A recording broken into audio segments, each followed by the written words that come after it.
Hello friends, welcome to our channel. Today we're going to talk about the various levels in robotics. We have created these various levels and we'll be talking about each level in detail. So this can be used by a beginner or by an intermediate learner in robotics to understand where exactly they stand and what are the next upcoming projects which they can work on. So it's just like a guideline to start your career in robotics or to move ahead with your career in robotics. So like like just like skill set, when we talk about having some skill set, we say that we're a beginner in this skill or an intermediate or an like we have reached the advanced level. Similarly, we have tried to map these levels in in robotics as well, that how well can you work with different types of systems and how the system go on developing with like increase in their various levels.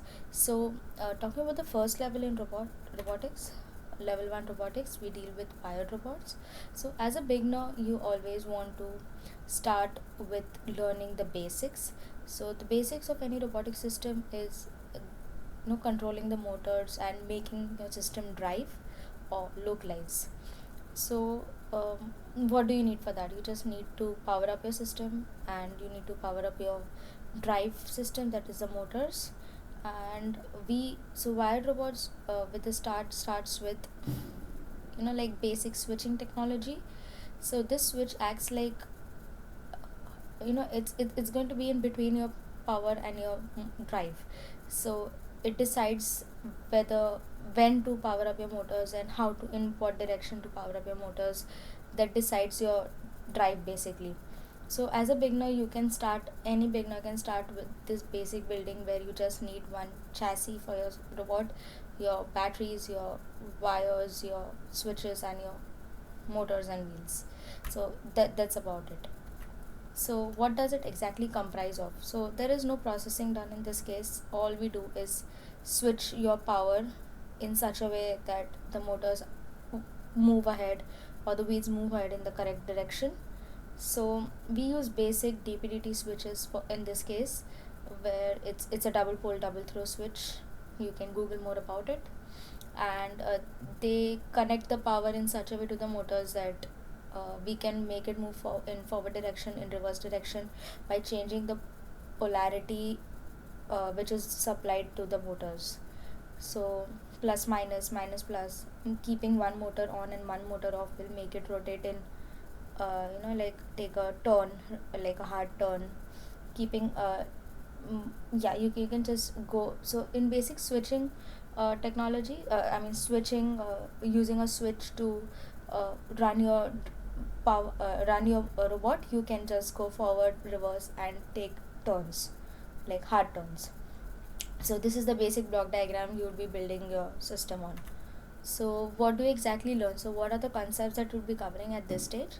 You'll be learning the basic motor driving using switching techniques. So a basics how a switch works. So in further videos you would come to know that this switching technique is how exactly the motor drivers work on.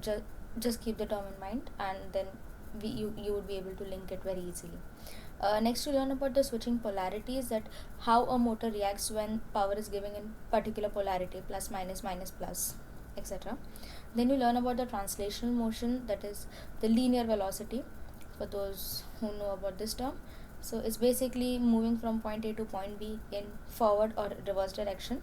So it's just dealing with the xy coordinates. Then you also learn about the rotational motion, that is angular velocity.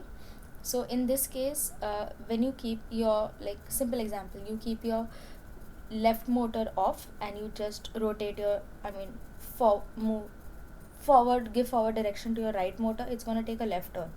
That's going to be a hard left, and similarly a hard right. So in the further videos where you use a controller to drive your motors, you can also take soft turns, that is you reduce the speed of one motor and increase the speed of another motor, and it's gonna turn. So these are the various concepts that you'll be learning at this stage. You can read about it more and get more ideas about it and start building your first robot. So stay tuned for the next video. Thank you.